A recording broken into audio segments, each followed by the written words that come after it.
Hi, I'm Nicole Weidner, and I'm here to talk to you today about being an equine nutritionist. I actually think it's really difficult to describe a typical day as an equine nutritionist because there really is no typical day in this career path. And I think that's partly because there are a lot of different jobs that people who choose to study equine nutrition or really any animal nutrition degree can end up with. For example, you might use your knowledge and training to become an independent equine nutritionist.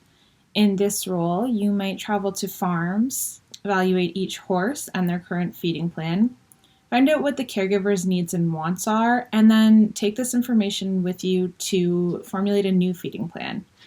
You might also choose to provide this service virtually. This would allow you to collect information and connect with clients that are farther away.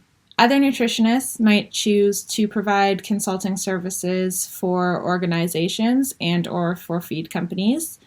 You might also choose to work directly with a feed or ingredient company in a role where you're manufacturing diets, evaluating feeding plans for clients, and or just addressing customer concerns and questions. Nutritionists could also choose a more public outreach and education focused path.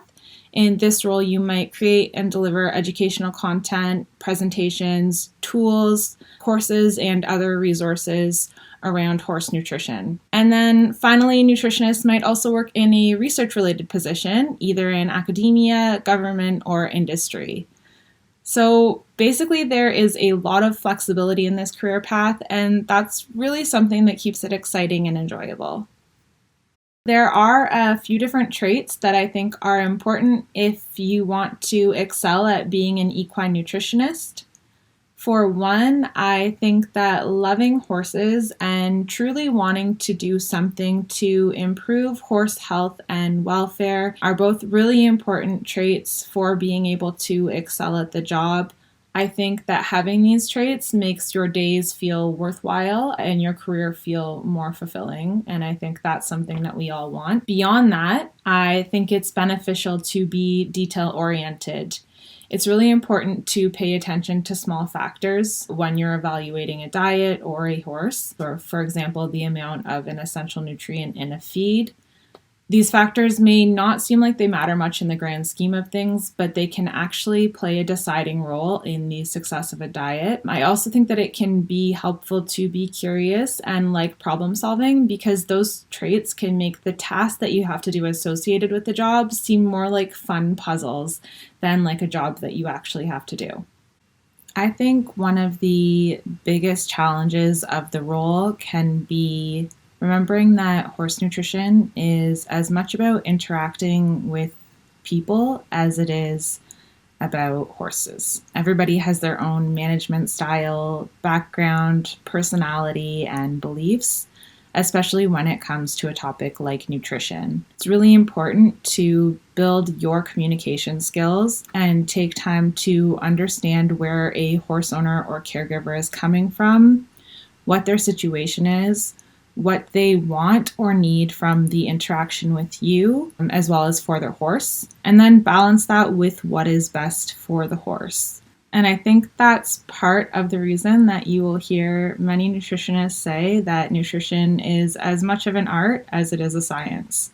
I probably started on the journey to becoming an equine nutritionist because of a wildlife nutrition course that I took in the third year of my undergraduate degree. I had always known that I wanted my career to involve animals, so I had actually started out in Guelph's zoology program, but I didn't see a way forward with a career in that field as I knew I wanted to stay around my hometown for work in the future. The wildlife nutrition course, which was led by a wonderful professor named Dr. Jim Atkinson, so thank you, Dr. Atkinson, really opened my eyes to how I could move towards a career that would involve working with or for animals, but that also provided a variety of job options.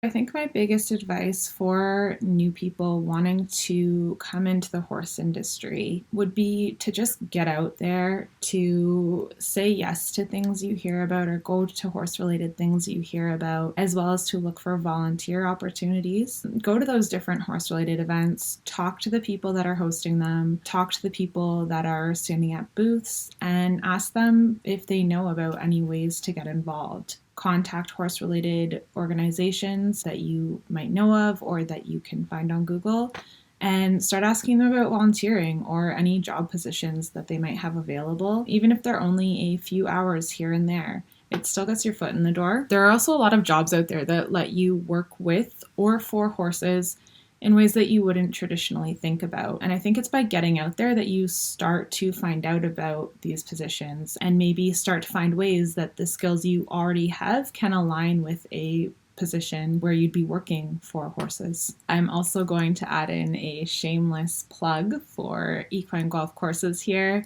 And the courses are a great way to connect with and meet fellow people in the horse industry or who are just getting into the horse industry like yourselves, and talk about each other's experiences, and hopefully that gives you something that you can use. I also think that, again, you can start connecting with people who might work with horses in ways that you haven't traditionally thought about, and that might help spur you into a new role in your own life. This question is definitely the easiest question.